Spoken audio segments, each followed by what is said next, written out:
This episode of the Party Loaded podcast is proudly sponsored by Audible.com. Check out their awesome catalogue of audiobooks with over 180,000 titles to choose from. And be sure to grab a free audiobook on us and support the show by visiting audibletrial.com/endgame. Let's party.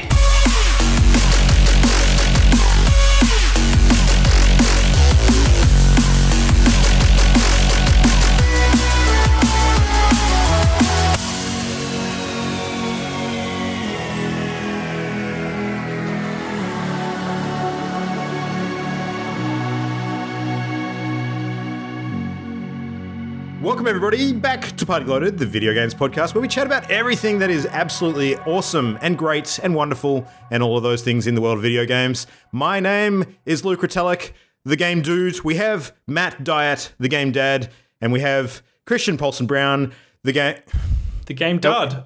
The game what? The game dud. The game dud. I was going to go with game dog, but I prefer the self-deprecating angle. Self-deprecating, that's cool. I don't know, man. Like, I can't see you right now, but game dog might be appropriate if you're dressed in a particularly fetching manner. I don't know. Hey. Yeah. Like you're barking up the wrong tree. Like. Yep, it's been one of those weeks. So, anyway, welcome, gents. Adrian, unfortunately, is out tonight on assignment. He's more than likely reviewing the bottom of a toilet bowl right now, so we wish him a speedy recovery. And hopefully he gets over that as soon as possible. But yeah. We do know how much Adrian enjoys playing shit, so.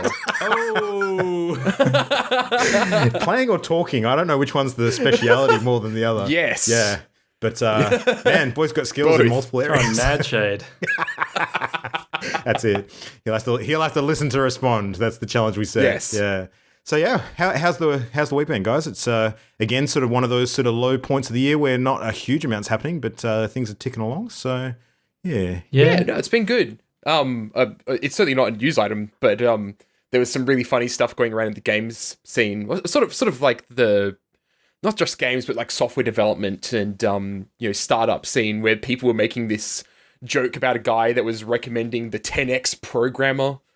And it was basically going on about the 10x programmer is a guy that basically is just an asshole, but you want to hire him because it means he's going to do a really good job. And basically everybody was just tearing this guy a new one. It was funny. What is a 10x a reference to? I don't know what the 10x part's about. It's just what he called them. Yeah.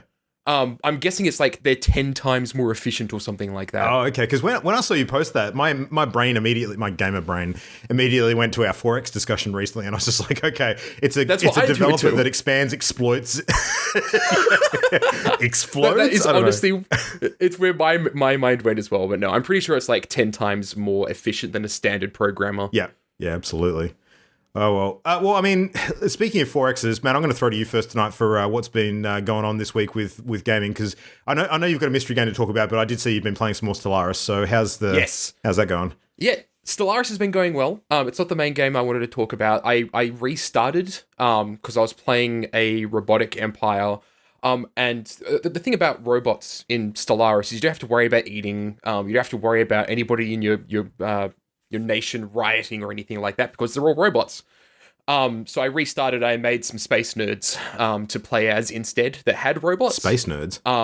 Space nerds. They're just really, really smart. Okay. There's basically the empire I was playing as. And it was great. Started them off, a bit more interesting, a lot more stuff to micromanage. And then it turns out that I don't have a neighbor for a really far, long way. Mm-hmm. And so by the time I finally made contact with people, like the early part of the game is kind of where you want to be making enemies and relationships with other empires. Mm. And so I've ended out in a situation right now where everybody else is basically like, look, we don't have any more room in our friend group for you. So, we're cool with you being like an associate of our federation.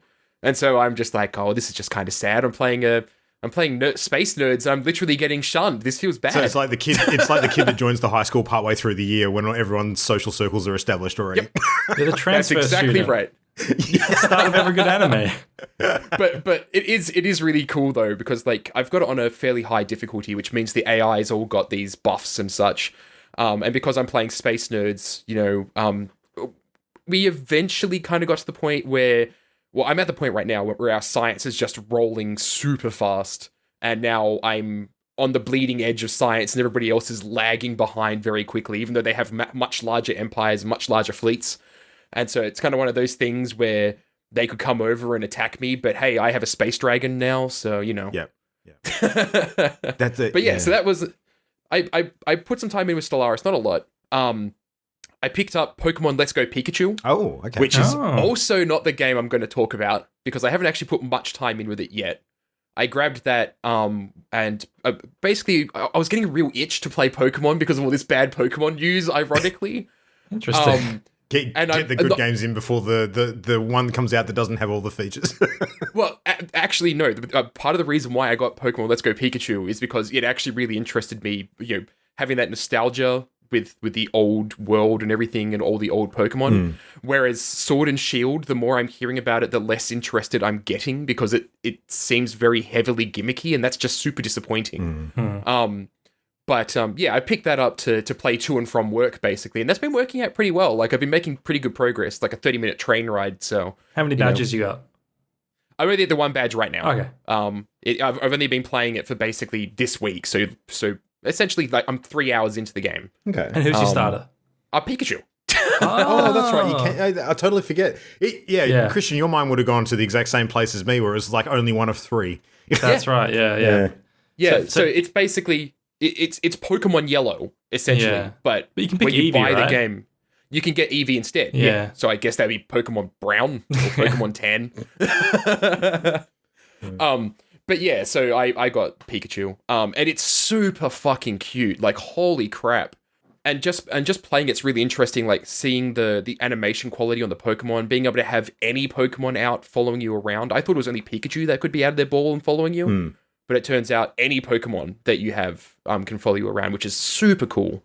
But yeah, so that's also not the game that I wanted to talk about. The game I actually wanted to talk about is what could potentially be my game of the year. Oh.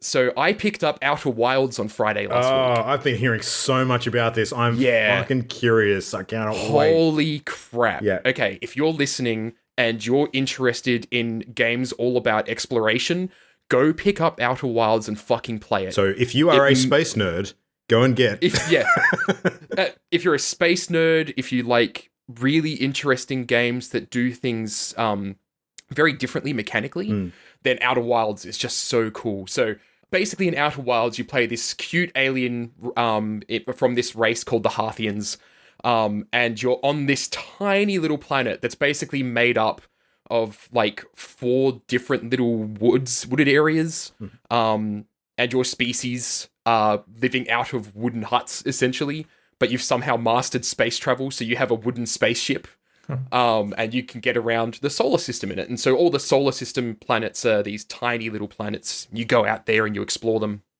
And so you first start the game off, you kind of get introduced to the Harthians, you get introduced to the situation in your solar system.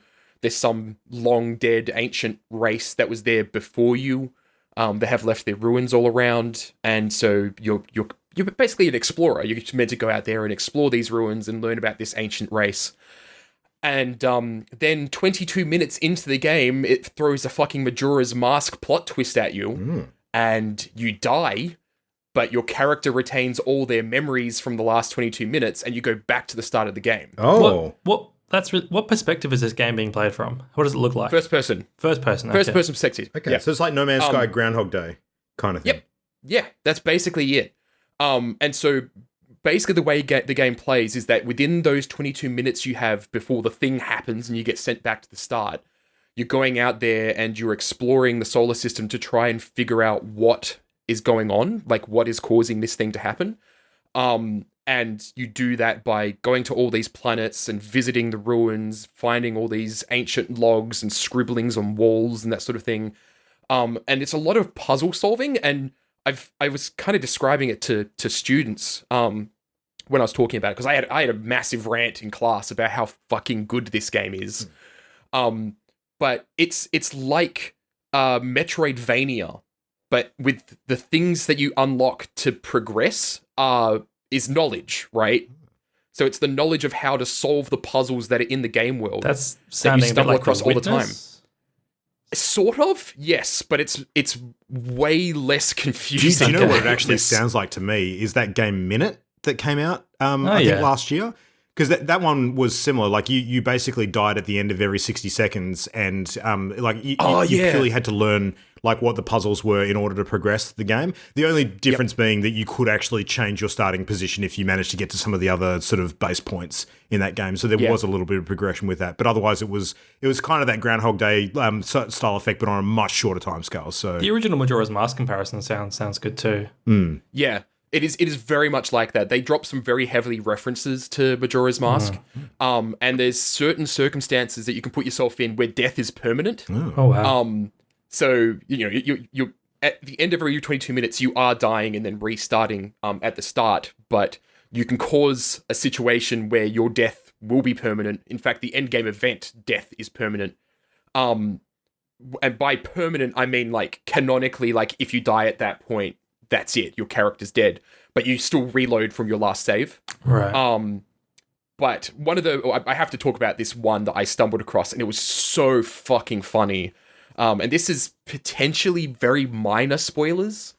So there's this point in the game, and one of the things that you learn is that the alien species that came before you were using this black hole travel to get across the solar system. And they discovered in the very first time that they did this, that there was like 1 millisecond, a massively small number, where the person that went through the black hole portal and appeared on the other side, so they exited the other side before they technically entered the portal. Oh. And so there was this whole time travel thing going on where they're basically like, well, what the hell's going on here? And there's a lab you find that they were running experiments on this fact, to try and work out, is this actually something real, or are instruments all messed up? And you can actually increase the power to the machine that powers the black hole to actually increase the amount of time there is when a thing exits the black hole and technically exists in two places at once. Okay. So at the lab, you go there, you power it up, you increase the power so that when you put your little probe device through the black hole, it spawns a second version of itself before it technically enters. And if you power down the device after it spawned the second version of itself, you destroy the fabric of time, and you get a permanent game over. Oh. And it's so fucking funny. I thought you were going to say you get two probes, but that's quite a twist. You get two probes. You always get two probes when you launch it. But if you turn the machine off while the second probes come out, but before the other probe has fully gone through its portal, yes, you destroy the fabric of time, because there's a probe that's exited a portal but not been able to enter it because you've changed time. So yeah, it's super cool. Like there's some really, really awesome stuff in there. The exploration is just so good. I really cannot reiterate enough just how fucking good this game is. You should play it. Is it like atmospheric and like sort of artistic, or is it immersive? It's not. If you're talking about like aesthetically, it's got a lot of character. It's got a lot of personality. Like it's not. It's a bit more cartoony. Okay. Like the characters look sort of like a bit of a painterly style about them, a bit Overwatchy almost. Sounds almost like a sci-fi Witness. Like I know we mentioned Witness before, but like graphically, it sounds a little like that. Yeah, and the planets are incredibly beautiful. Like you can see, like when you're on your planet, you can actually see the other planets orbiting around it. Like you've not got any atmosphere technically. Like the sky isn't blue. You can just look up and you can see all the other planets orbiting and such, which is actually an important mechanic for the game. And then there's other planets where they bend space, so you travel through one point and get into a larger space that it's sort of like TARDIS-esque, where you're traveling into a thing and it's literally bigger on the inside. There's planets that you go down beneath the atmosphere of them. And there's all these gigantic tornadoes that can just completely mess your ship up. How much time have you spent with the game? Oh, geez. I think... So I started it on Friday night, and I probably played until like 3 a.m. on Friday, and was about halfway through. So I would say probably around 12 to 16 hours. Wow, okay, this has really got you by the nuts. Cool. All right. Yeah, And- I finished it. So you I finished it? the game. So it took about 12, 15 hours to finish the game. Yes. Okay. But if you were to go back with all the knowledge you had after finishing it the first time, you can finish it in half an hour. Yes, it sounds like a game where the real experience will only be the first time through. Kind of that's Yes. yeah. The Sekiro don't effect. read up. Yeah. Like don't read any tutorials, don't read any walkthroughs, like figure it out yourself. And it's just so worth it to go in there blind. And how much was it? If you don't know. It's on Epic Game Store, and I think it. Oh god, I have to check the price. I think it's around the 40, 50 mark. I could be wrong though. Yeah. Okay. Which are absolutely worth the price of entry for just a really unique game. Interesting. Yeah. I have heard a lot of people sort of mentioning it in mid-year sort of Game of the Year pulse check discussions at this point. So rating it up around the caliber of things like your Sekiros and your Res Evil 2s and your Divisions and things. So I'm like, wow, okay, that's got my attention. So, Well, Christian, did you get to anything interesting this week? You had a busy week? Yeah, I've had a busy week outside of gaming, so I haven't had much time really. I played a bit more Original Sin 2, but nothing much to report on that. I did pick up finally a PlayStation Classic today because I got one for $30, $31 on one of an Amazon Prime Day deal. So it was finally cheap enough for me to get one. Not $30 overpriced. No, so I might play around with that. And maybe even play Final Fantasy 7 on it. Who knows?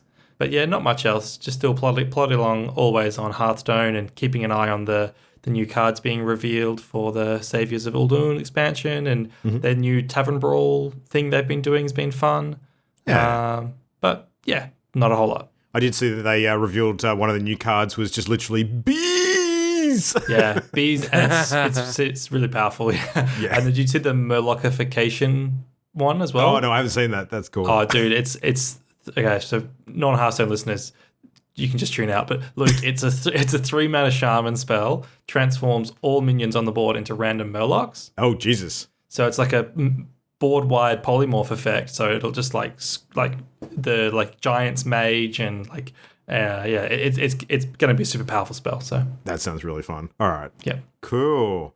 Well, I've played a couple of things this week, so nothing massive because I've been pretty busy as well. I have been needing a new commute game because I've been commuting to a new day job as of this week. So I went and downloaded the new Super Mario World game, Dr. Mario World, I should say. Sorry, not Super Mario.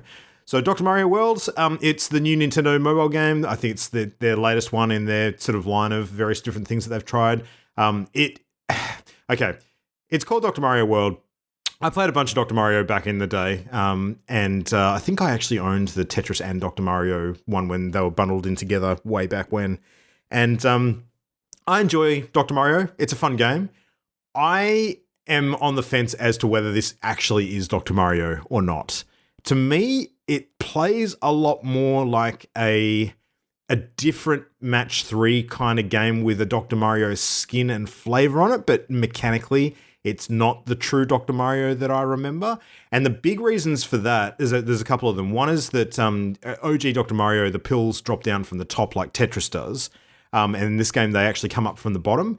So, that's not a major thing. Mechanically, that doesn't change the way things play massively. But the other big difference is that it's not like Tetris or the original Dr. Mario in the way that the pills sort of come in and you can only sort of rotate them before they sort of lock into place. In this one, and because it's a phone game as well, and you've got the touch controls, you can actually move the pills around. And when you let go, then they lock into place once they stop moving. So you've got a lot more control over the positioning of them than you would normally have in original Dr. Mario, which to me makes it feel like a different game, if that makes sense. So it's like, imagine playing Tetris if you could just like put your finger on a block as it's coming down and like move it all around, without just letting it sort of, the virtual gravity doing the job. It feels like a different game in that respect. But the other big thing is that Dr. Mario, traditionally, you had an unlimited number of pills, and you had to just remove all of the viruses off the screen by getting the correct sort of color matches and combinations and things. But with this, you've got a limited number of pills, and if you don't manage to succeed before you go through your entire store, then you fail the level. And that, to me, seems like, on one side, yes, it's a fun mechanic. It allows you to sort of think about your resource management, and that's an extra layer of challenge.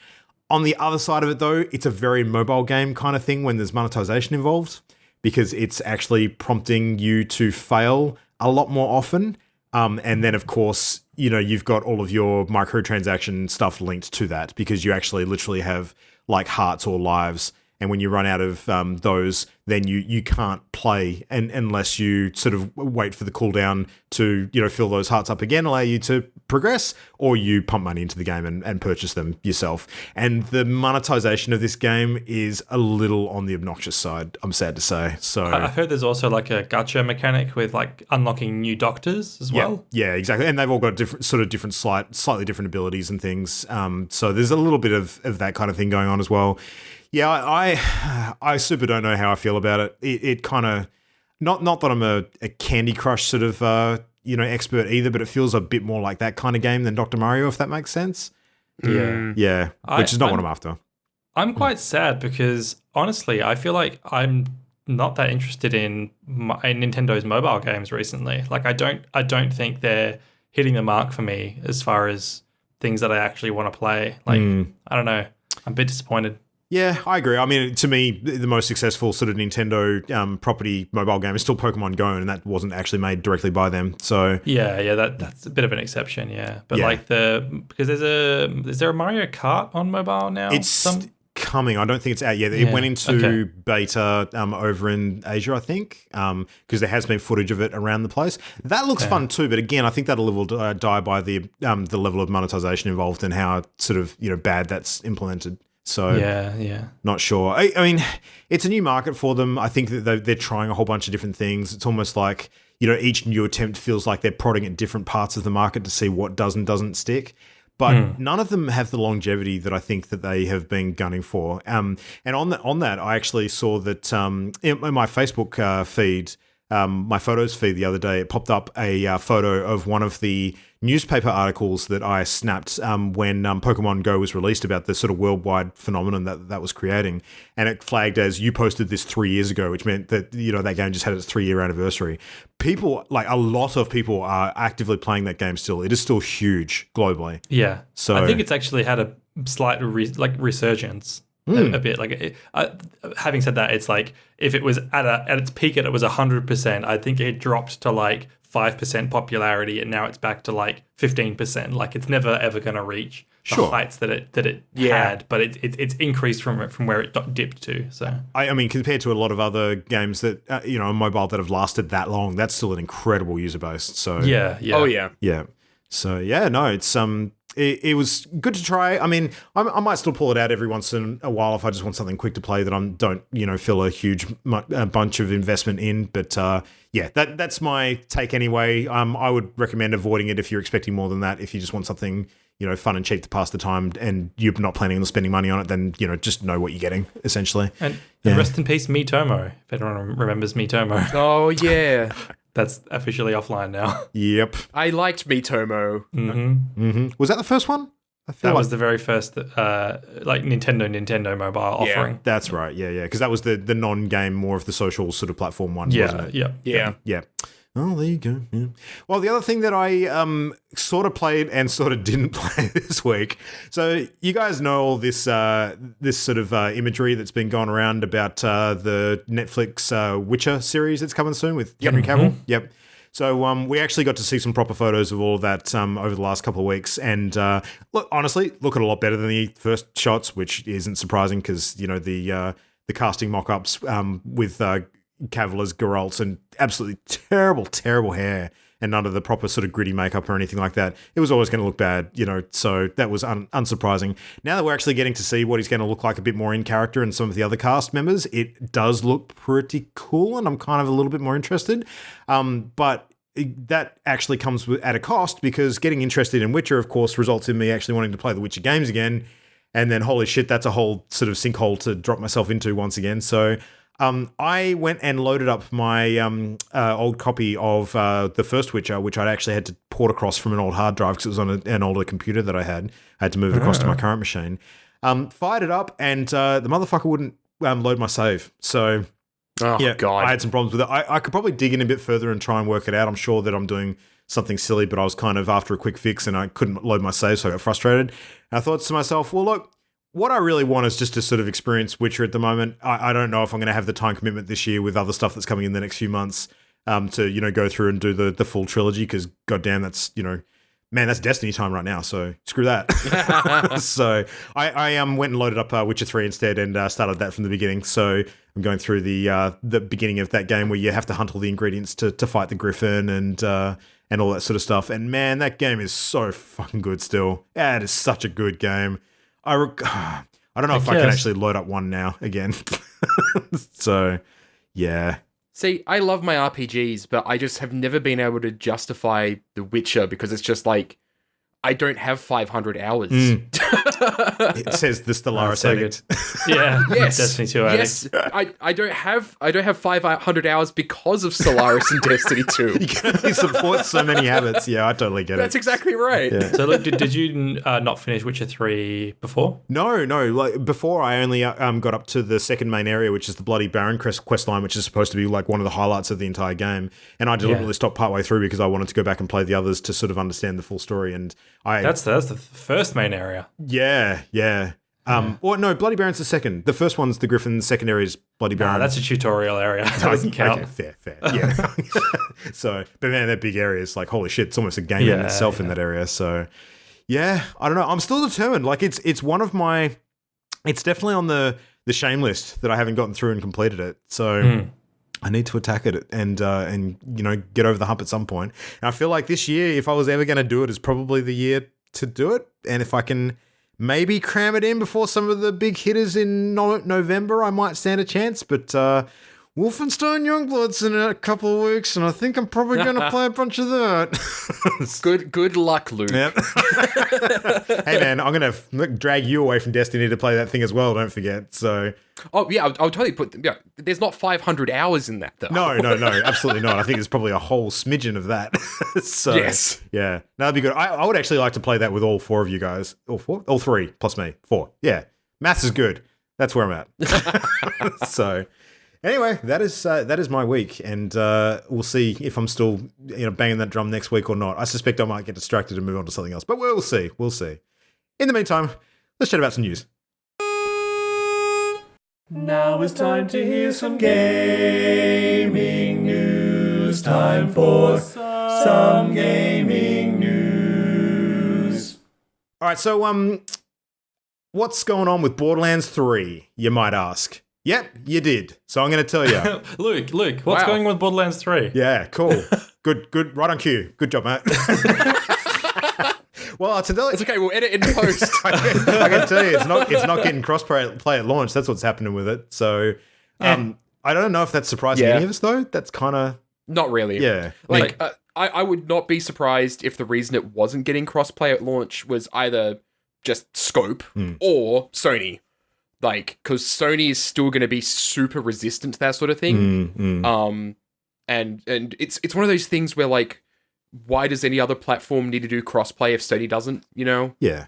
So I guess we'll just have to see what happens. I just feel like crossplay, it's becoming more popular, but it's still far from just expected, I think. Like I don't think there's a reasonable expectation for every game to have it yet, even though it is not yet. becoming more and more popular. Maybe there's a growing expectation that any games that are going into development around now are conscious of the consumer demand for it. But this game's been in development for some time, so I don't think it's fair to assume that they're going to have picked up on that and implemented it as part of that plan. But the story with Borderlands 3 has been an interesting one, though, because a lot of people have been expecting it to be something that it's not, because they're comparing it to other games, not because they're comparing it to past Borderlands titles.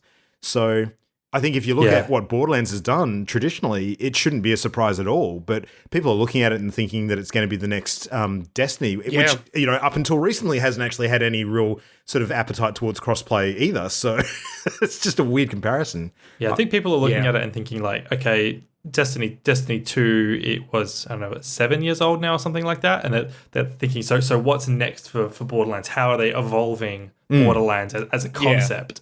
And really, they're not evolving it as a concept. They're just focusing more intently on what they were already doing. That's disappointing for some people, I think. Yeah. Yeah, not sure. Randy Pitchford did hop on Twitter, though, and mention that they are committed to supporting crossplay for the game. But Randy Pitchford's a liar. So yeah, I know. Yeah, you just never know whether that's going to happen. I mean, saying they're committed to it doesn't mean that it's going to happen. It means that they've got interest in it. And if they can actually work it out with their partners, great. But how, strongly they're pursuing that, nobody really knows. So... It's one of those games where, like, Destiny needs crossplay because there's so many people in the same place playing that thing. Whereas Borderlands, you're right? Like, it's a 4-player game at most.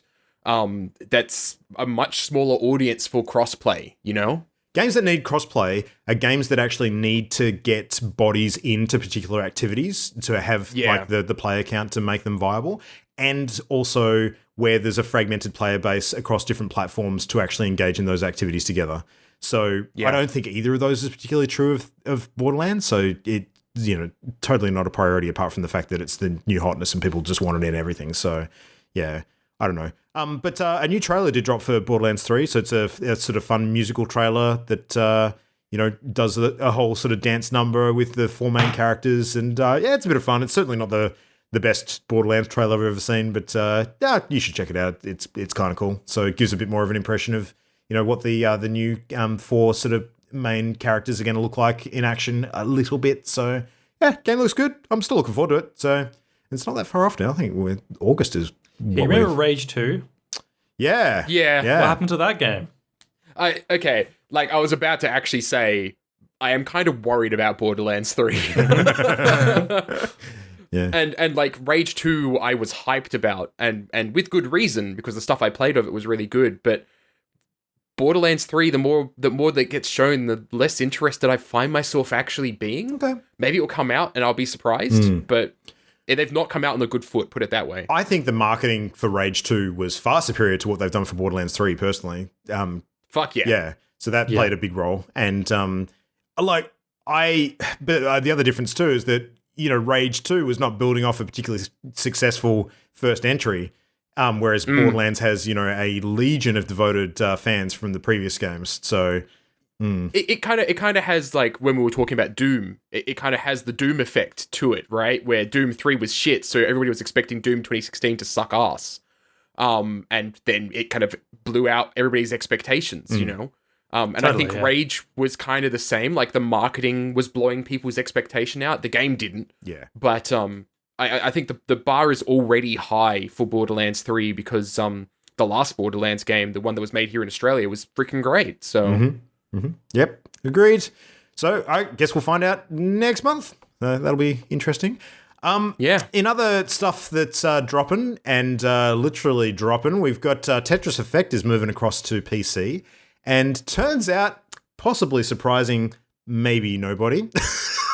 I don't know, probably surprised a few people. It's going to be an Epic Store exclusive. So, yeah. Tetris Effect. The thing that surprises me about that is the fact that it still works on Vive. Yeah. I don't know. Like, when I last used a Vive, you needed Steam to run the Vive. So I don't know how that works, but maybe it's different now. So Vive Company, unless something has drastically changed, is still owned by Valve, right? Or are they just partnered? I was sure they were owned. I think they're owned. So Vive is Valve. HTC makes the hardware. For them, though. That's it. Yeah. Yes. Yeah. Yeah, that's what I thought. So, yeah, I don't know. That's super weird. There's no other, storefront for Vive products besides Steam, is there? Because that would make no sense. Yeah. Yeah. Whereas Oculus has got its own store, so they're actually getting it as well. It's coming to the Rift too. But I don't know. I mean, maybe because I was posing the question earlier today about the fact that it's coming to the Epic Store. If it didn't have some sort of partnership with other VR storefronts, then I think this would be the first VR game that has actually been available on Epic, and I just don't know what their support is for VR titles. One could guess that it's the same level of support that exists for a lot of other shit that they haven't implemented yet. So, I don't think that's necessarily a concern so much because like. All they need to do is have those other systems run the actual VR software, right? Like they only need to support selling the game in much the same way that you can buy VR games off of Humble, right? Oh, true. Yep. Like Humble's not going to have VR support. Yeah, that makes sense, I guess. Yeah, I don't know. It's just a weird one, but It is weird. Yeah. Definitely weird. I think there'll be haters out there about the whole, Epic Store exclusive stuff. Yeah. But at the end of the day, this is a game that's already come out on other platforms. Well, platform. So I don't think it's going to be quite the controversy that it's been with other things in the past. So yeah. I don't care at all that this game's coming to Epic Games Store, but I would like to see Epic start funding new titles instead of just paying to get exclusivity. Like, it's fine, but make some. Pump some new games. They do have their Epic Games grants. It's just we probably won't see anything come out of that for a while because that's only like early this year that started happening. So okay, cool. That sounds good. I still think the best thing to do with the Epic Store is launch that sucker once a week and download a free game. I've been doing that with regularity, and there's actually been some decent stuff coming up. So if you remember to do it, you can get some good stuff. So yeah, it's cool. All right. Well, in some shitty news, talking about shitty companies that I love ranting about. They're back. So the G2A stuff is continuing. So it feels like right now, like they're backpedaling fucking hard. So they have announced that, it's not really an announcement. It's more an offer. And so what they've basically done is they've gone to the game development community and they've basically said, hey, look, we've been putting all this intense scrutiny on our business practices and everything like that. And we've come up with this idea to make a key blocking tool. It really bothers me that I don't have a really good fapping sound effect to put in post-production. So you can come to us and basically say, look, these keys I want to block from being sold on your store so that they can't be resold. And we'll make that thing, but it's going to have some really, really big software development time. So we're only going to make it if 100 developers sign this petition saying they want it. And it's just like, oh my fucking God. Like, Mike Bithell, who makes a whole bunch of games, he's currently working on the John Wick Hex one? John Wick Hex, thank you. So he made a really good tweet that was basically like, we don't work for you, G2A. Fucking fix your system. Like, they shouldn't have to take, we need to have this thing filled out before we actually go and make positive changes to our store. Yeah. Like, come on. Like, that should just be there innately. It's super dumb. Now, correct me if I'm wrong, but my impression too with the way that this would work is that the developers would actually have to import or input their game codes into the system to have it flagged as well. And then as soon as they do that, it actually enters the G2A marketplace and can be sold by them. Is that not right? No, I don't know exactly. So the whole thing with how codes get sold on G2A, so for starters, it's actually against Valve's terms of service to sell codes like that. And the way that the people that are getting these codes are getting them is from the codes that developers generate, but they are stealing them or contacting developers. Like when I was working for Stirfire, we would get emails all the time from some shady Russian dude for this gaming website that has 5 views on their page, wanting 100 keys to give out for something, right?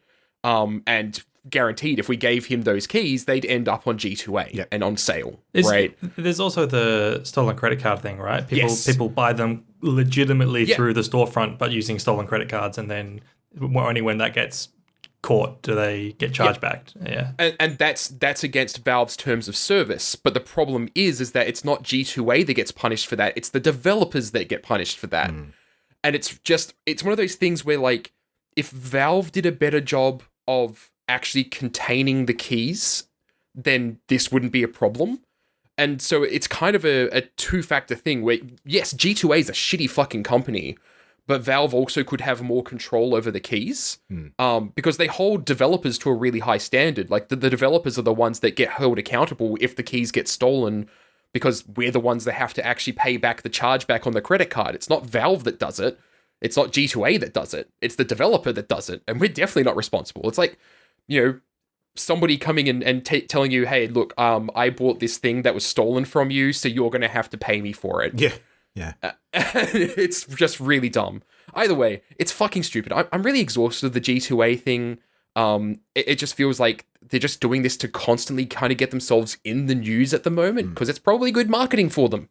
Yeah. So, even if because the only people that it's shitty to are the devs, right?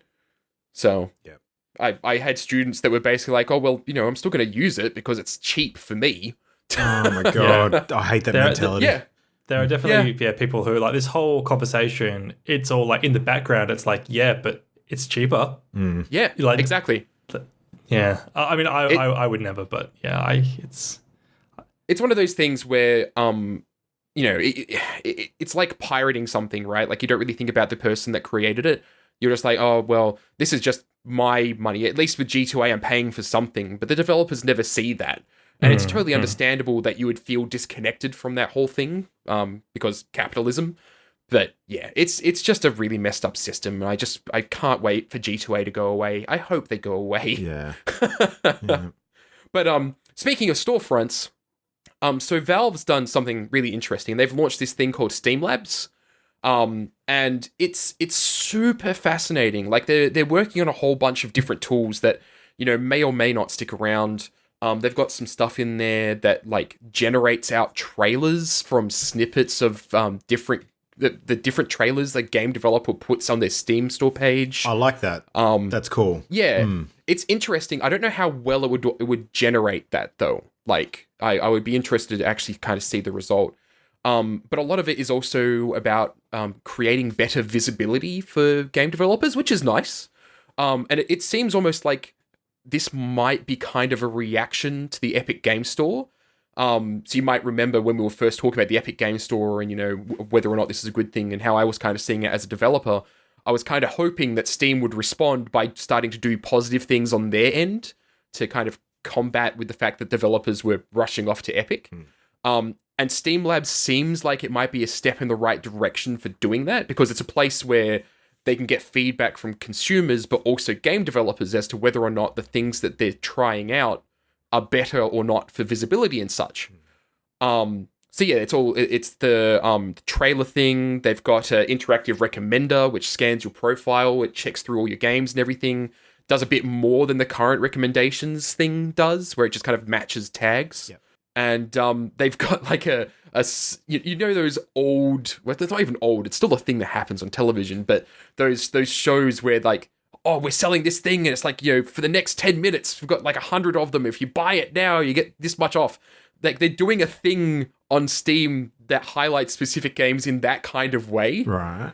So yeah, it's all these different tools for visibility and marketing games. It's super interesting. I'm not sure how much of these things are going to work or have an impact, but it's certainly interesting and cool that they're making this attempt. I imagine the boardroom meeting for this idea went down something like this. So guys, what can we possibly implement that's going to get people on side that doesn't actually involve us cutting the amount that we're taking from each purchase of games? Yeah. You're not wrong. Yeah. You're not wrong. Like, I mean, wouldn't it be awesome, Epic has their Epic Games Fund, if Valve had their Valve Games Fund? Like seeing some of that money coming back to the community with some love, that'd be great. Yeah. But yeah, they're a business. I understand. They're not running a charity or anything like that, and they don't need to go and fund game developers to make games because they get plenty on their store. Yeah, yeah. So well, it's good to see some of this stuff as opposed to it being hidden away from the light of day, and sometimes things never actually make it out at all. So yeah, yeah, pretty much. It was cool. Cool. Well, I want to talk about something really dumb now. You're talking about all your smart, good stuff for gamers and Valve and that, but I want to talk about KFC Final Fantasy 14 chicken raids. Oh, bring it. Right? I'm so ready. So in China, Chinese exclusive. So what an intro. There's a new promotion between KFC and Final Fantasy 14 where there's an exclusive fat black chocobo that you can get as a mount. But you can only get the code for it if you eat an entire family deal for 4. Now, it's only available if you dine in, and the staff are enforcing that the whole meal has to be eaten. They only give They only give you the code afterwards. All right, and so this family deal for 4. Okay, so there's 1 double chicken burger, 1 vegan mushroom burger, 1 5-piece nuggets, 2 original recipe chicken, a 2-piece New Orleans chicken wings, an old Beijing spicy duck roll, 2 large Pepsis, and 2 peach oolong teas. All right, now that sounds like a bit of food. Oh, the fluid alone is a lot. That's 1/4 of it. Oh, shit. So it's a family deal for 4. So that's the amount for 1 person, and there's four times that amount of food in total. Is there a time limit? I don't know if there's a time limit, but there's if you look up an article about this, there's a picture of all the food laid on a table, and it's insane. Like it's an insane amount of food, and so the idea then is that you do it like a raid where you get 3 friends and the 4 of you all try and tackle it together. But the catch is there's only one code. So even if you get 3 mates to do it, and even if you eat it all, only one person gets the code, so you need to do it 3 more times. All for a fat chocobo. I don't know if I love this or hate this. I love it. This is all part of some Chinese government scheme to start killing off their population by giving them, diabetes and obesity. And one thing I love too is the Chinese Final Fantasy 14 community. They've been all like chatting about it on social media, and they've been using like MMO speak to like just to give each other hints and to like describe their attempt at eating it. So there's like one post that says, our team was wiped, failed to pull the roll and chicken burger apart during P2. M2 pulled 2 burgers, just leave the Coke alone, focus on the chicken. And another person says, I wiped at 5% solo. You must distribute the damage from the Pepsi. Don't let it stack. Oh, that's so good. Yeah, so I like that they seem to at least be having a bit of fun with it. And there's also one story of a poor person who went in and tried to do it solo. They were they're halfway through their meal. They went to the toilet. When they came out, the staff had refreshed the meal. What? They'd given them a brand new meal. They had to start again. That's hilarious. Don't That's ever do awful. a raid midway through reset, people. It just doesn't work. No. Yeah, that's right. Server went down. Yeah. So yeah, and this story has got many layers, much like the chicken burgers. But one of the other layers is that this exact mount is available in other regions without any of this like brand tie-in KFC shenanigans. But the codes are like server locked, so the Chinese players can't just get one from the other regions. They have to. The only way they can get it is through this insane KFC challenge. Wow. So, Can I just say, this would have been a way better promotion for Monster Hunter? Yes. yeah, it would have. Yeah. You could do any sort of food too, like, and have the cat chefs do the whole sort of thing as well. You could have people actually dressed up in character for that kind of crap. Oh my god. It'd be so good. Yeah. Giant haunches of meat that people can't possibly fit in their bodies. That'd be like a steakhouse or something. Yes. Yeah. KFC could still do it. Yeah. That's my dumb fat chocobo news. That's pretty quality. Best news of the day, like quite that a lot. honestly. Oh man! All right, well, to sort of bring things home, we've got a couple to go. One, Pokemon Go, we were chatting about before. Probably timely to mention that there's a massive update coming to Pokemon Go that will actually have a bit of an impact. So. The appraisal system that exists in game at the moment, which people sort of tend to use to get a vague idea of how their Pokemon stats are distributed, whether they're like a good sort of Pokemon with regards to what you would refer to in the main games as like their IVs, their initial values. So Pokemon aren't all created equal. Like, level is one thing. Then they've got their stats in I think Pokemon Go, it's the main ones are just the attack, the defense, and the health points, and in the main games there's a few other values too, like special attack, special defense, and speed. But speed is largely managed by the player in Pokemon Go, so they don't actually have a stat for it. But people for a long, long time now, myself included, have actually been using third-party apps to try and get a read on Pokemon that they catch as to how well sort of positioned their stats are upon capture.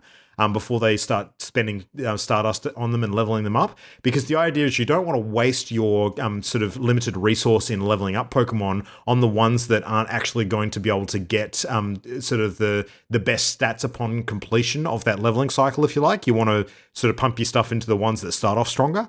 So people have been using these third-party apps. Now, it did start out for a while where these apps were breaking the Pokemon Go terms of service by actually sort of, getting data from in-game in a way that actually wasn't permitted, and a lot of them kind of got blocked or taken off the market as a result. The ones that survived are the ones that tended to work by actually incorporating a photograph of your game screen. So it would take like a snapshot of the screen while your Pokemon stats are displayed, and then you input additional data into it, such as the text lines that your trainer gives you when you ask them to rate your Pokemon, because they're not really clear about what they mean. They kind of tell you stuff that has like a hidden meaning, and you can cross-reference it against various different websites to tell you what each of the lines of text actually relates to. But these apps sort of do it all for you. But what they've done now is that you'll actually be able to talk to your trainer and get a graphical representation with like a filled up bar of where their stats are with attack, defense, and hit points. So you probably won't need those third-party apps as much anymore, even though those apps give you like a numerical range, and sometimes it's precise in its calculation. Sometimes it gives you like a brief sort of range as to where the value could be. But you can get an instant visual now as to where they are. And I guess if you're really good at counting individual pixels on your phone, you can probably work out what the exact number is if you really wanted to. So, just tell you the number. Just tell you the damn number. Yeah, I don't know. I think they're probably not doing that deliberately because they still want to add a little bit of the sort of unknown to it and not make it an entirely math game, because then it kind of, it kind of super gamifies it a bit too much. But I don't know. I think it's a good improvement. I think it certainly is a player-friendly move and means that they don't have to, muck around with stuff outside the game as much. And I suspect that these other products are going to, take quite a dip in popularity as a result, which is probably exactly what they want. So, yeah. I actually have some breaking news, and it's quite funny because last week we had some breaking news during the podcast, and it was basically the exact same thing. Nintendo have just announced a new Switch model. Oh, another one. Yeah, another one. This one's coming out mid-August, so pretty soon. And the only difference, though, that compared to the original Switch, is a much extended battery life. So the original Switch's battery life was 2.5 to 6.5 hours. This new model is 4.5 to 9 hours. Wow. So a good 2-3 hours at least over the original Switch. But yeah, no other changes at this stage have been announced. But yeah, that's another mid-podcast Nintendo Switch announcement. That's hilarious. So I do think there's a bit more to it though, because there was some stuff going around during the week about a new chip perhaps being involved, because they did patent a new Switch model. Yeah. I think it was like a new Tegra chip or something. Do you know why they are using a new chip? Costs of production or something? I got no idea. No. So that model pretty much confirms a lot of theories that people were having about the portable Switch model. So right now, the current Switch, the Gen 1 Switch, is hackable, and that Nintendo can't stop you hacking it because it's a hardware hack. And the way that you trigger the hack, you can do it with a paper clip. Oh, really? So the console, it's super, super simple to do. Like, well, to start it off at least, like you can trigger the hack using this paper clip and get access to it because of the Tegra chip. It's a thing that NVIDIA accidentally left turned on, essentially. And it's this hardware switch that basically allows like a developer mode type thing, as I understand it. But yeah, so right now the Switch is entirely hackable. The portable version is like, well, that makes total sense.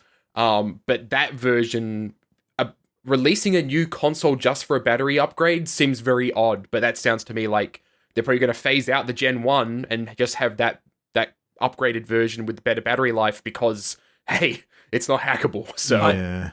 The latest rumors I've heard for like a more powerful base console, whether it's actually being delayed further into like mid next year. That's like I think the latest Verge article I read was saying that, and because this one is coming out mid-August, so like next month. So I think that if there were going to be more features about it being more powerful, having any other improved specs, I think they would have given it a longer lead up than a month. This sounds a lot more like when they did the revised model of the PSVR, and they kind of kept it under a different SKU, but otherwise it was pretty much the same product. So sounds exactly. more like that. Yeah. Interesting. Well, there you go. Another Switch. I would be laughing my ass off if we get a late breaking news when they announce like a proper revision of the Switch. Yeah. Holy crap. I can't wait to have 3 Switch consoles. Yeah, absolutely. Good God. I'm still disappointed they didn't call the other one the Light Switch, but anyway, that's a whole other topic. Oh, God. Yeah. So last thing tonight, Amazon Game Studios have revealed that they're actually co-developing a new MMO based in the Lord of the Rings universe. So Middle-earth is not going to be the second age stuff that's been sort of worked on with the upcoming Amazon original TV series. But it's interesting that, Amazon is actually working on that TV series, and now Amazon Game Studios is working on an MMO. It's not going to be linked into the Peter Jackson films either. It's going to be set potentially before all of that. So it could be around that first age stuff where there's a lot of the events of like the original creation of the orcs and, the early Morgoth. Yeah, absolutely. Where you've got a lot of the characters that sort of are very, very long-lived and that grow in power. Glorfindel and yeah, absolutely. Ungoliant, the giant spider, and maybe all that sort of shit. original Dunedain Empire and that kind of thing. I've read the Silmarillion, guys. Yeah, I've read it yeah. all. I've read Unfinished Tales. Yeah. So anyway, Lord of the Rings space nerds will all know about that. So yeah, it'll be a thing. So, but it's weird. Like, there's already been a Lord of the Rings MMO, and that one's super old now compared to what's out now. But I don't know if do you really think there's appetite for another one? It just seems like a weird choice to me. No. There will be when the TV series comes out, if it's any good. If it does well. But that's a big doubling down on that. Yeah. Put it this way, there's appetite for a kind of medieval fantasy type show now that Game of Thrones is over. So this is true. Yep. Right? Like, if they can kind of nail it and they can get the audience, I mean, let's be honest, like, most of Amazon's TV series have really been taking off lately. I think it's a pretty good bet for them to be making, honestly. And Amazon have been trying to get into the games industry. They have the Lumberyard, which is their own game engine, which I don't think I've ever heard anybody using it. But, they have that. So they've clearly got the team there available to actually make these tools. So Yep. Well, there you go. Great for Lord of the Rings fans. I mean, I think that the other thing we've got to remember too is that our generation, when it comes to the Peter Jackson films as well, like, we're almost into the next complete generation of moviegoers and TV watchers now, so they've missed a lot of that stuff. Yeah. So, yeah. It is also worth noting for anybody that's listening, you may have heard the news sometime last year about Lord of the Rings MMO being announced. This is the same MMO. It's just what's being announced is that Amazon's involved. Right. Is essentially the announcement. In a bit more detail. Yeah. Cool. Yeah. Yep. Fellowship of the Ring is 19 years old now, guys. Can you believe that? Holy shit. Yeah. People in Australia can legally drink who were born after Fellowship of the Ring came out. That's crazy. Yep. We're old. Yep. super, super old. I used to equate it to, the next generation's kind of Star Wars, but then the Hobbit films came out and I thought, maybe it's a little bit too close to home to that comparison. Because they're the prequels. It's perfect. I know. Oh, that's true. Holy shit. It's so true. Super, super true. All right. Well, anyway, that all stuff aside, we're going to move on to our main topic for tonight. Now, we're at that sort of beautiful mid-year point of 2019 where we've started to get a bit of a feel for where this year is going to sit in the grand pantheon of some of the great years in video games. So I think it would be safe to say that this generation has had some pretty ripper years when it comes to games that have come out and other major events in the industry. I think 2017 and 2018 most recently being some pretty stellar examples of that. Last year we had no shortage of things popping out, on a regular basis when it came to top games and things that we're going to talk about for many years to come. 2017 in particular was just like an absolute cavalcade of quality, from things like the Breath of the Wild and the Switch starting to find its footing and some of the other big titles that we launched into, just as recently as last year with your Spider-Mans and your God of Wars and everything else. But we're not going to talk about that stuff tonight necessarily. We may, but we'll see, because we're actually going to have a bit of a debate about what we think overall are, in fact, the greatest years in video games. So what we have done is we have very quietly compared notes and conferred with each other behind the scenes and made sure that we're not going to try and argue the same cases tonight, which organically it turns out we're not going to. So that kind of worked out by accident, which is good. But each of us has a year that we think for some reason or another would actually stand up and be held as the greatest year in video games for reasons that we will pitch as we go. And we're going to have a bit of a debate about it and see if we can actually come to some sort of accordance on maybe what some of those reasons are. So, gentlemen, are you ready? Start your debating engines. All right. So, we're gonna random this, or are we gonna do as we have listed on the doc? Because I almost feel like throwing Christian under the bus first, because I think you've picked a pretty strong one to kick off with. So I'll take that. Go for it. I'll take that. Yeah. It's also chronological order. So. Okay. That's a better reason, Matt. I like that. Cool. So, all right. So I'm up first. Okay. All right. So we all like video games, right? Nah. No.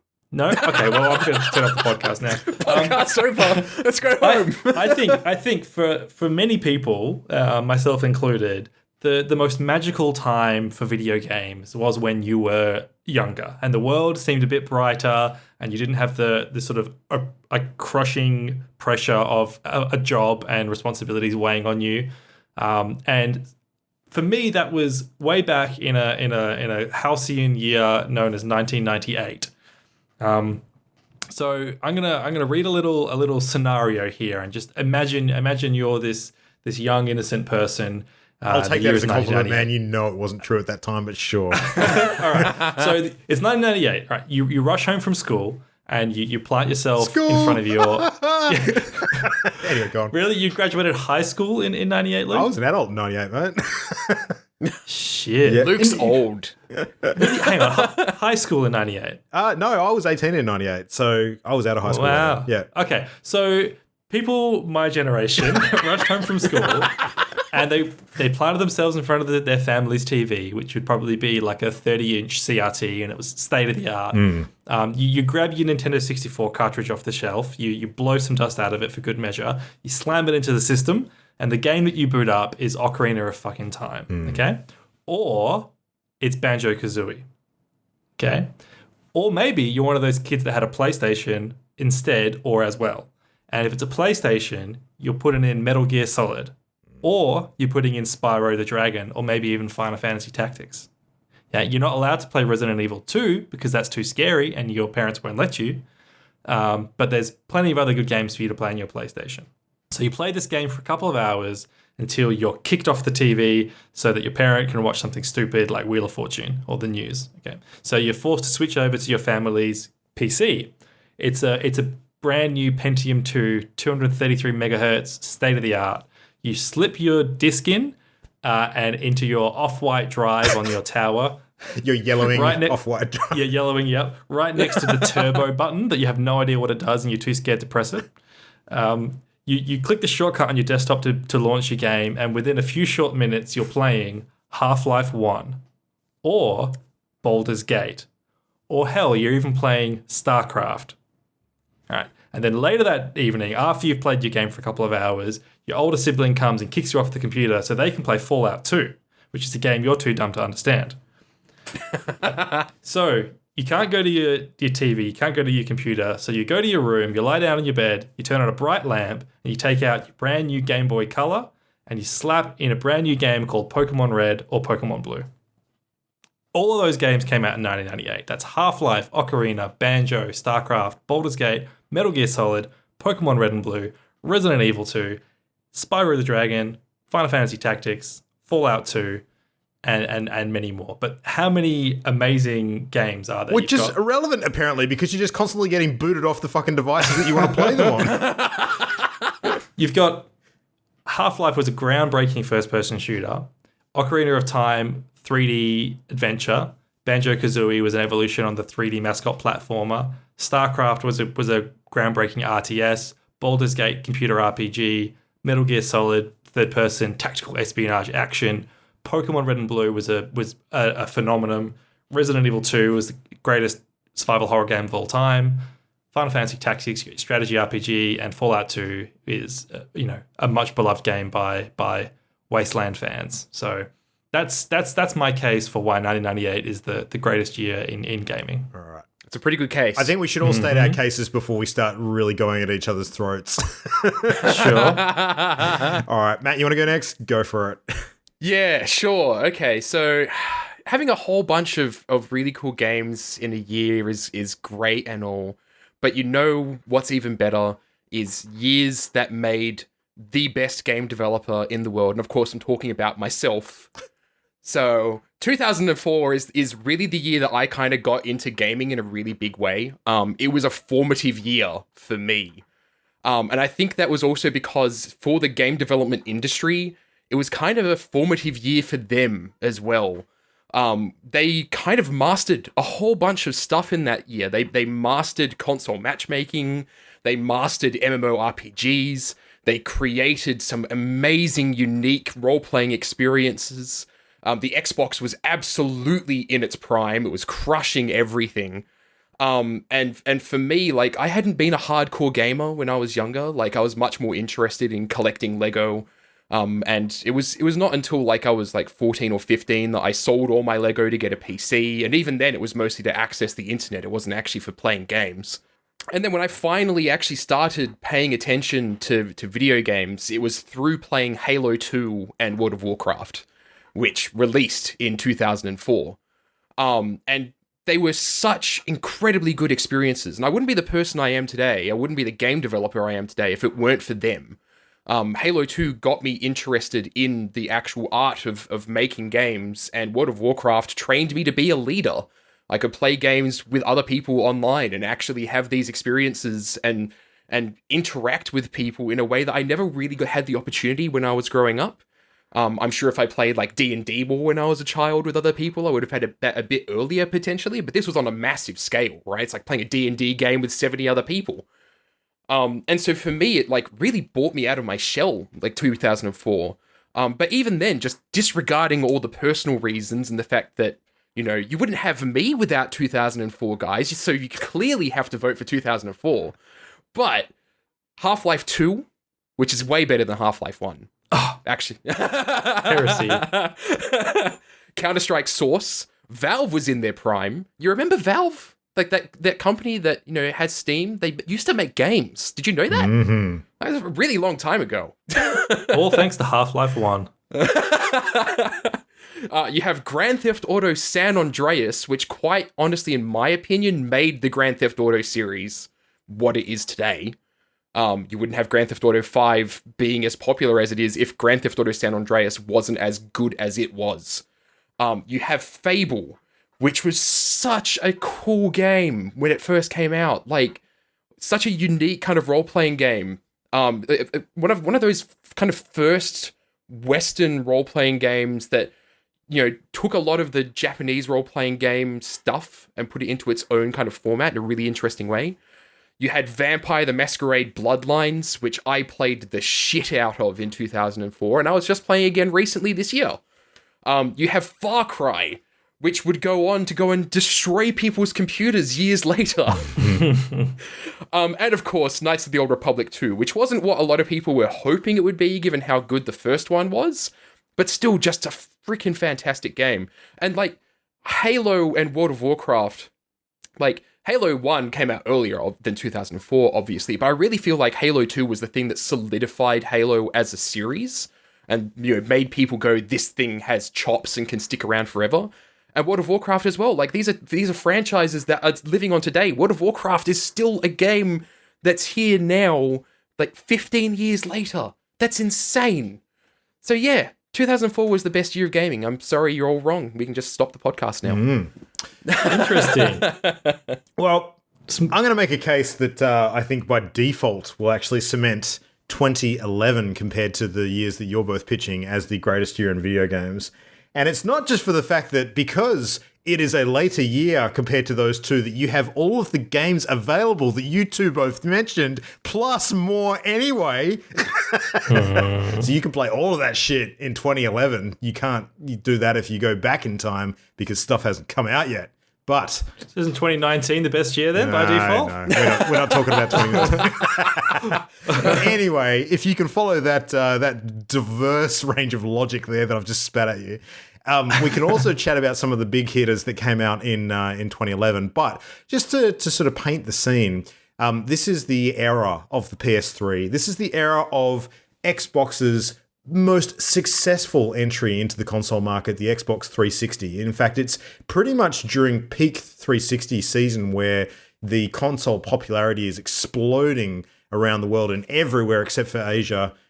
because it's pretty much taken over as, the complete home entertainment, console solution. And a lot of households and families that wouldn't normally entertain the idea of owning a console have actually started adopting them purely for the sake that it actually services all of their media needs in addition to gaming. So more people getting into games than ever before as a result of that ecosystem. It is the time of the Wii, but most importantly, it is also the release year of a little console from Nintendo called the Nintendo DS.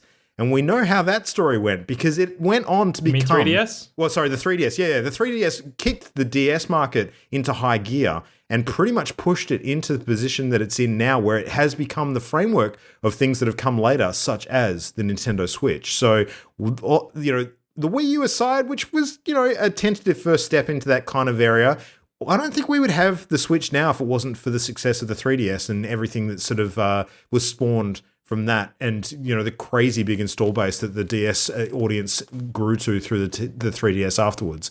But anyway, that's some big over the top sort of head stuff. 2011, when it comes to games, I mean, there's some decent titles in 2011. If you want to be technical about it, the PS3 release of Mass Effect 2 is actually this year as well. But I'm not going to mention that because that was technically a 2010 game, so that feels like cheating. But we had some good stuff. We had for Gears fans, we had Gears 3. That was a decent release. We had Dead Space 2, which was pretty popular, and one of the big reasons why the much maligned shuttering of Visceral Games was such a big thing when it had happened. We had Rayman Origins for anyone Rayman fans, but I'm not even talking about the heavy hitters at the moment. These are just some cool, fun, much loved games. We had a Zelda title this year. We had Skyward Sword. It is probably not one of the biggest Zelda titles, but it's still a year of a Zelda title, so that immediately elevates the year into a certain level that most years don't sort of end up matching. But let's talk some heavy hitters. Let's actually get into the reason why I think 2011 is a year that goes down in history as the strongest year in video games. One that's really near and dear to my heart, particularly around the time that the movies were really popular at the cinemas, because everybody was talking about Batman. And when you're talking about Batman and you're talking about Batman games, Arkham Asylum's a game that gets talked about a lot, and it was the first entry that proved that superhero video games that weren't just cheap movie tie-ins could actually work and could actually be popular and could actually be good games. But it wasn't until 2011 where we had the release of Batman Arkham City that we truly understood what a great fucking video game could be made out of a superhero franchise. Because, my friends, Arkham City was pretty much peak Batman in game form. I don't think it actually got any better after that point than Arkham City. And even games that have come out since, like the Sony Spider-Man of yesteryear, have still been very much following in the shadow of Arkham City's footsteps with what that game actually managed to establish and achieve in the zeitgeist of the time. So that's a big one to think about. I also want to point your attention to possibly one of the biggest, most successful, and spanning every possible platform device you could possibly think of, which was the Elder Scrolls V Skyrim. That thing is a juggernaut that we have not seen since. It's on every fucking device you could possibly think of. Only Doom has appeared on more devices that this thing can be played on than Skyrim. And I think Skyrim is one that is a lot fresher in people's minds and is much beloved by any fantasy audience out there that loves the open world genre. And there have been countless games since then that have tried to emulate what Skyrim managed to achieve. Some with success to a degree, a lot, not even coming close. But man, Skyrim is a game that is going to live in infamy for many for a long, long time. But that's not even hitting the peak 2011, because 2011, you want to talk about Valve and you want to talk about games developed by Valve, you can keep your fucking Half-Lives. I don't give a shit about that stuff. What I care about when it comes to Valve games is Portal. And Portal was a good game, but Portal 2 is where it was at, because Portal 2 is what actually took Portal and elevated it to the point of absolute peak frothing fandom. You don't see people dressing up as Gordon fucking Freeman at PAX. You see people dressing up as Shell. You see people rocking up with inflatable companion cubes and portal guns that they purchased cheaply at in EB Games or off a fucking cosplay range. You don't see people cosplaying as stuff other than that Valve's produced. It's all about Portal, baby, and Portal 2 is what made that game really popular. So talk puzzle platformers, that's pretty much peak at this point. And people talk about a Half-Life 3 being a consideration and when the heck is that ever going to happen? Portal 3, I think, is a hell of a lot more interesting. I'd rather see that any day before a Half-Life 3, personally. So, some big stuff in 2011. So we also had a little game that, spawned pretty much a genre of its own, which is Dark Souls. You heard of that thing? So, Demon Souls, sure, that has the Souls name, but when people are talking about a Souls-like, I think most people are really referring to Dark Souls because that is the game that everybody knows. I don't know how many people play Demon Souls, but a shit ton of people play Dark Souls. So there's a reason why there's 3 of them and there's only one Demon Souls. That's all I'm going to say. So 2011, baby, that's all of this stuff. What else did we have in 2011 that I'm forgetting? We had, actually, this is probably the biggest one because I think if you're going to talk about games and years that are big in video games, why don't we talk about the game that actually had its full release and then went on to be probably the highest selling game of all time, which is Minecraft. Minecraft actually had its full commercial release in 2011. So there you go. I think that alone is probably enough to elevate this year above all else when it comes to which year is the biggest year in video games. Motherfuckers, I rest my case. Wow, that was a very, very long and reeking of desperation argument. I honestly fell asleep. Yeah, you just had to list all of these mediocre games, just mediocre game after mediocre game, right? And then it all added up to, maybe a 1994, but not even close to a 1998. So, yeah. Can't talk. I mean, Minecraft. let's be honest, Luke, right? Like, you're talking about how we wouldn't have the 3DS, or we wouldn't have the Switch without the success of the 3DS, but we wouldn't have either of those things without the success of the Game Boy, which is honestly, passing a win here over to Christian. So, good job on that fucking one. Game Boy Color came out in 1998. I disagree. They would have come up with it eventually. And I was working at EB Games in 2011, and that sucked. So fair. Yeah. Well, 2011 was also the year that Christian was probably born, so that could be a point against as well. Yeah. And Christian, I just got to say, we have Fallout 76 because of Fallout 2, so thanks. No. Hey, Gearbox weren't involved. Was it not Gearbox? Bethesda, they weren't involved in Fallout 2. So. I just want to state once more again for the record, forgetting about other years because we're only talking about these 3 in particular tonight. You can play pretty much everything you guys mentioned in 2011 as well. You can't play those games that I mentioned in 2011 in those other years. I was coming at it as like you are in this year and you are like experiencing the gaming world of this year. I'm coming at it with whatever the fuck will make me win, bitches. Yeah. So anyway, in all seriousness, I think that a lot of the theme that I'm seeing with this stuff comes down to things that are not just software. Like there's a few other big themes in the industry around those years too. And I think kind of getting a feel for what was peaking at the time in regards to, how games were being played and what was actually starting to push video games out of this niche interest group into more of a broader appeal is a big factor with those 3 years in particular as well. Yeah. So yeah, it's an interesting one. But like it's also a lot of the argument around this is not too dissimilar to what we talked about a while back with regards to some of the most influential games of all time as to whether we're really debating the best quality entries in a series or whether we're actually debating the initial entries in the series because without them the later ones wouldn't actually come to be. So yeah, that's true.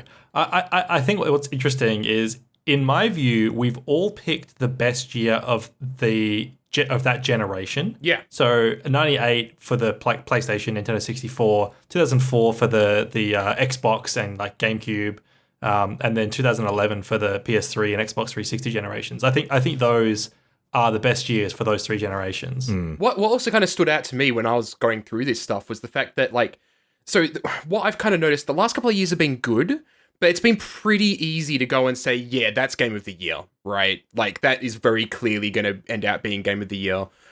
Whereas these years, like, I'm looking at 2004, and it's like, my God, I would have hated being a journalist in that year and having to pick Game of the Year. Like, there's so many fucking good games, and they release at the same time. There's a benefit of hindsight, though, as well, because I think we look very differently back upon those titles now than we would have during that time. So, definitely. But yeah, I don't know. I think that 1998 there were tons of like gangbuster games. Like not everything I read out was immediately apparent as like amazing. Things like Baldur's Gate and Final Fantasy Tactics, they are a bit nicher. But like Ocarina and Metal Gear Solid, StarCraft, Pokemon, and Resident Evil 2, I think they were huge in their time as well. Those 5 would have been immediately apparent that they were very, very high quality. For sure. It's also kind of interesting that a lot of these games that we've listed off have gotten remasters that are very recent. Like, at the time they were super popular, but they've kind of resurged in popularity, and it's almost like they're trying to relive those glory years. Like, World of Warcraft is the prime example, right? Like, World of Warcraft has been slowly dying off from the way it was when it first came out. Now they've got World of Warcraft Classic on the way to literally relive 2004.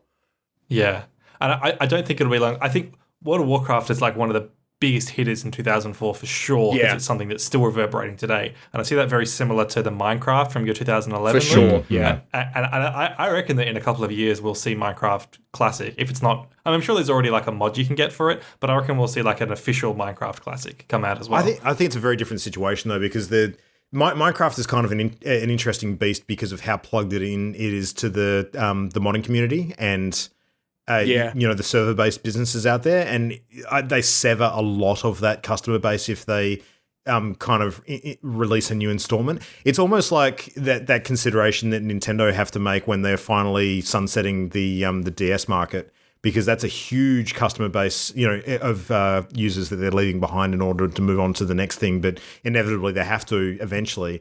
But technology and the quality of the game in terms of matching up to more modern stuff has never really been Minecraft's thing. Like, they've kind of been perfectly positioned to not have to capitalize on that. So, it's a weird, unique one. I don't know what is going to happen with that, honestly. I think it's a super good question, though. I do also kind of recognize that with all the years we've listed, like, they were years of really substantial, like, game design change in the industry. Like, the reason I chose 2004 was because there were so many key moments that arose out of 2004 as things that are still being used today in terms of, like, the actual construction of games. And I think that when you get to more recent years, like, developing games and looking at the design of them, they're less interesting, right? Because, like, we're not going to be talking about auto chess being some big game changer in like 10 years time, right? Like, I don't think we will, but I think the people who are really into auto chess will be. I think it just true. Just doesn't appeal to. Do you really think auto chess is the PUBG of that kind of thing though? Like, it, battle royales were a massive thing for 2017? That sort of came big. Yeah, right. Yeah. I don't know if auto chess is going to be the same, personally. I mean, maybe it's not going to reach the height of Fortnite, but it is pulling more numbers than League of Legends on Twitch at the moment. I mean, that might change, but like, I think you might be underestimating the surging popularity of auto chess just a bit. I think it is becoming a huge thing. I think probably what it will more be, like, I'm not saying auto chess is not popular, right? Like, it's more what I'm talking about. Like, I mentioned matchmaking, right? Like, Halo 2 introduced matchmaking that we still use today. What I could see auto chess and similar games kind of introducing is the whole concept of idle games really catching on, and that becoming a mechanic that the industry uses in a really big way. But Souls-likes is a good example, right? Like, Souls-likes defined a genre. World of Warcraft defined a genre. And so looking at the games the last couple of years, like that's when you're looking at your Fortnites and that sort of thing. And yes, absolutely, they have defined a genre that, we're still going to be talking about in 10 years' time, because they will still be popular. Fortnite is this generation's World of Warcraft. Like, that is pretty much the bottom line. They will probably still be playing it in 10 years. World of Warcraft's in this really interesting space at the moment, where I think that it's larger than life largely because of its legacy. Whereas in terms of actual user base and sort of current active players, I wouldn't be surprised if Elder Scrolls Online or even the Final Fantasy MMO are of a very comparable number of players at the moment. But those figures are no. I think WoW still get like miles ahead. Really, WoW is still in the millions of subscribers. Like, it is dying off, but it is still dramatically more played than those games, which isn't to understate the value of them, because I would say that their communities are substantially more healthy than World of Warcraft's is. It's just Final Fantasy 14 is peaking right now with Shadowbringers For sure. just coming out. Yeah, it's like that's the biggest height that it's reached so far. So whereas I don't know about Elder Scrolls Online, I think that's kind of a bit more just trickling along. Possibly. It has a very, very strong niche audience. Like there's some friends that I have that swear by Elder Scrolls Online and refuse to ever go back to World of Warcraft because Elder Scrolls Online is everything they wished World of Warcraft would become. So like it still has its very, very strong audience, and it's a very positive audience from everything that I've seen. But World of Warcraft has a very toxic audience at the moment because everybody's just kind of disappointed in where the game's going. Yeah. It's funny, like, World of Warcraft is a game that, when I think about it and the effect that it's had too, and I guess Minecraft sort of fits into the same bucket, I don't really associate those games with a particular year in which it spiked. Like, it's kind of just like, it's almost like a decade story more than anything. So, whereas a lot of these other games that we have spoken about, are very much a story of its year because it has its huge peak and then it's not a live service game. So it kind of, it doesn't exist for a huge amount of time after that. So, apart from people sort of going back and playing it, of course, but it's different in that way. I did kind of like the angle we all came at as well, with it being fairly personal. Like, Christian, you kind of telling the story of, like, this day playing games. Yeah, like, more like, nostalgic childhood thing. Yeah, because, like, for me, like, I look at World of Warcraft, and you're right, Luke, right? That, 2004 was not the year that I ended out getting, like, absolutely a massive grip on World of Warcraft. It was when Burning Crusade came out, and I hated that expansion. But it was the year that I started making friends in that game and in a really big way, and things started to kind of taking off with how much I enjoyed it for that reason. And so you can kind of look at these things with a pretty cold eye on, like, which year made the most game sales or which year had the most highest rated games, But in reality, I think it really comes down to what kind of year resonates most with you, right? And that was, 2004 was very easy to pick for me because there was so many good reasons to it. I kind of get the impression, Christian, that 1998 was that year for you. Yeah, definitely. And I did want to give an honorable mention to another year that resonated, and you mentioned it at the top of the segment, like that's 2017. Yeah. Like of recent years, for me, 2017 has resonated a lot because of Breath of the Wild, Persona 5, Nier Automata, and Mario Odyssey. Like those four in particular, all coming out in the same year, and like Nier and Persona and Breath of the Wild. Mario is just slightly below those three, but maybe those three are the gold, silver, bronze. They're like some of my all-time favorite games. And all coming out in 2017. So like, that as like a more recent like adult gamer, 2017, but as a childhood thing, 1998 for sure. I don't know, what would you say would be your peak year if it wasn't the one that you picked, Matt? Or would you sort of settle on that as your big one? Has it been something more recent? Yeah, so the difficult thing with that is like 2004 is the year that I can point to for playing games. But I think if I were to point at another year, I would say 2013, and not because of the games that came out in 2013, but that was kind of the year that I started really digging into the games industry in a big way. It was the year that I first traveled to San Francisco, got to go to the Game Developers Conference, see what it's like 30,000 game developers all in one place at the same time. Like, that year was massive for me, and I don't think I actually played much games because I was really just embedded in the actual industry.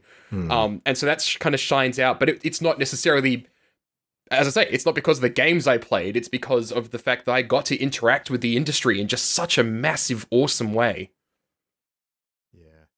I'm struggling to think of what my sort of seminal year would be. I honestly think it might be 96 if I had to pick one, because that was the year that Red Alert came out, and that was a pretty massive spike in my video gaming history. The original Tomb Raider release as well. That was a huge one. Super Mario 64 was 96 as well. That was a big game for me. Yeah, there was definitely some big stuff that year.